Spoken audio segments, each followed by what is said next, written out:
assunto é com Murilo Rocha. E aí, Murilo? Bom dia, Lucas, e um bom dia especial aqui a minha colega de bancada, Luciana Viana, que aniversariou ontem. Obrigada. Parabéns, não tinha te dado esse abraço ainda, parabéns, tudo de melhor pra você. Muito obrigada. E amanhã é o seu? Pois é, estamos nesse intervalo aí, né? 3 assuntos importantes, tratar aqui rapidamente.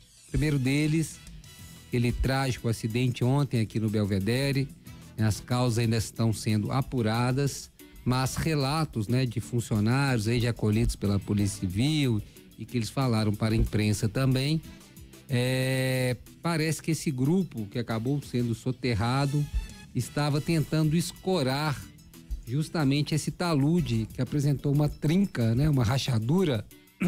Ontem, quando eles chegaram para trabalhar, já havia uma trinca nesse talude e esse grupo parece que estava tentando fazer justamente um reparo para escorar este talude, né? Essas são informações de outros colegas de trabalho, são informações preliminares, né, coletadas ali pela Polícia Civil e pela própria imprensa que estava presente no local.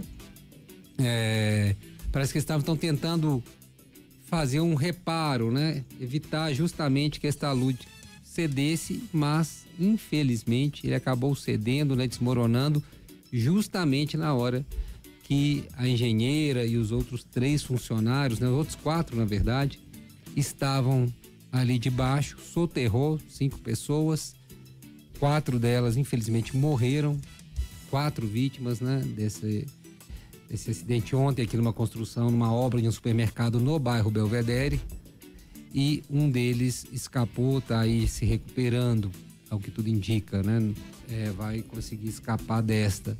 Mas então, só para trazer esclarecimento, né? Claro que ainda tem investigação para ocorrer, entender por que tinha trinca nesse talude, enfim.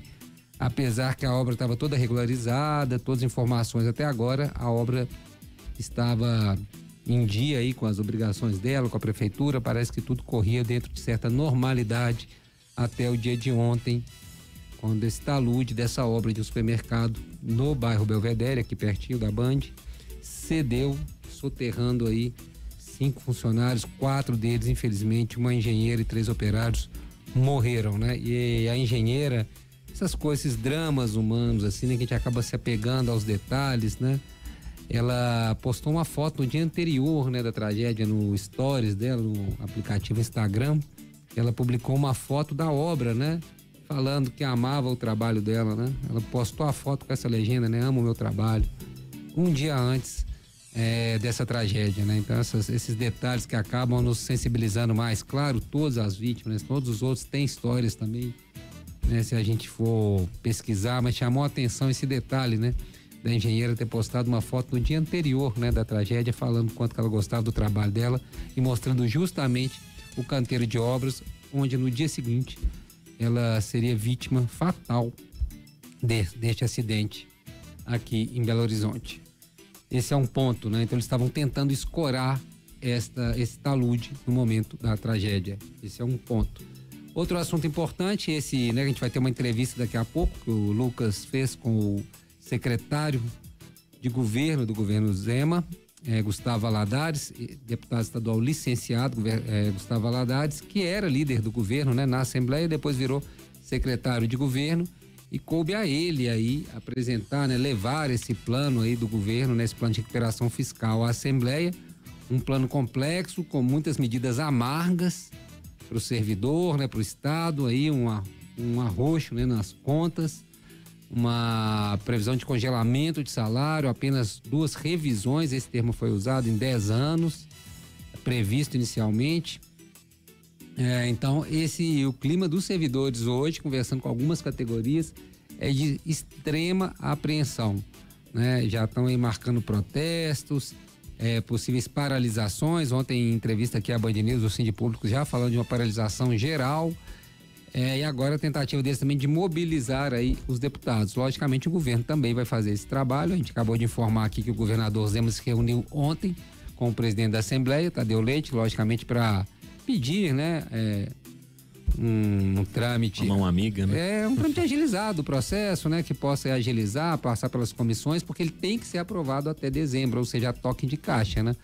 Com certeza, então o governador teve essa conversa aí pedindo, vamos dizer, uma boa vontade do presidente da Assembleia, né, uma atenção especial, melhor dizendo, na tramitação deste projeto, que preocupa, como eu disse, e muito os servidores, viu? Preocupa e muito os servidores aí do Estado por causa dessa questão, né? Assim, já havia uma questão polêmica da privatização das estatais, mas essa questão também, e essa é o ponto talvez nevrálgico aí do projeto, esse congelamento aí de salários, né? Por mais que o governo fale, não é congelamento, vai ter 2 reajustes, mas enfim. Então, na prática, seria 2 reajustes, um a cada 5 anos, né? Se for como está previsto. O governo fala, podem ocorrer mais, dependendo da situação. Mas olha como é complexo, Lucas, Luciano e ouvinte. É um plano, ele está falando de 10 anos. O governo Zema acaba daqui a 4 anos, né? Então, assim, 3 anos, na verdade. Então, assim, quem vai entrar talvez vai cumprir a risca mais aí, vai falar, ó, infelizmente esse não foi um compromisso meu, foi o governo anterior que assumiu e eu vou ter que levar a cabo o que está aqui nesse regime, né? Não vou conceder outros reajustes a não ser os que estão previstos aqui. Então tem toda essa questão, mas merece atenção. E aqui na Band News, a gente vai trazer entrevistas, a gente vai tentar trazer todos os lados aí dessa história, discutir, fazer você entender como o próprio governo admitiu e o presidente da Assembleia também, esse complexo plano, esse regime de recuperação fiscal, né? Que o Estado é uma espécie de negociação das dívidas do Estado com o governo federal, né? Então ele tem que se submeter, assumir uma série de compromissos para poder ter aí esse refinanciamento da dívida com o Estado. É isso, o regime de recuperação fiscal.